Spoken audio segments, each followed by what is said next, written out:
प्रश्न तुमचे, उत्तर आमचे. अचूक, निर्भीड आणि सडेतोड. लोकशाहीचा खरा मंत्र म्हणजेच न्यूज लोक.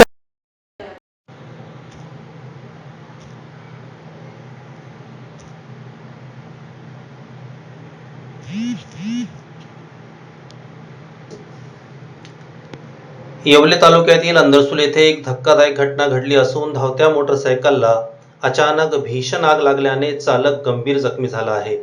सायगाव रोड परिसरात घडलेल्या या घटनेमुळे काही काळ नागरिकांमध्ये घबराटीचे वातावरण निर्माण झाले होते.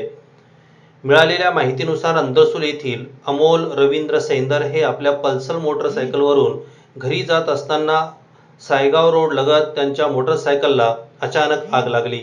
आग काही क्षणातच भडकली आणि या दुर्घटनेत अमोल सैंदर हे जखमी झाले. त्यांना तातडीने उपचारासाठी अंदरसूल येथील भागवत हॉस्पिटलमध्ये दाखल करण्यात आले आहे. घटनेची माहिती मिळताच परिसरातील नागरिकांनी घटनास्थळी धाव घेतली. राहुल लिंगायत, सुनील लिंगायत, भाऊसाहेब केरे, गणेश केरे, निखिल सैंदर, समाधार सैंदर, भगवान लिंगायत आणि संदीप केरे यांनी तत्परता दाखवत तळ्यातून पाईप टाकून आगीवर नियंत्रण मिळवण्याचा प्रयत्न केला. नागरिकांच्या अथक प्रयत्नामुळे मोटरसायकलची आग अखेर विझवण्यात यश आले. या घटनेत मोटरसायकलचे मोठे नुकसान झाले असून आगीचे नेमके कारण अद्याप स्पष्ट झालेले नाही.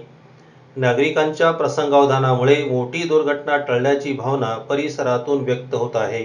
न्यूज लोकतंत्र 18 ब्युरो, अंदरसूल.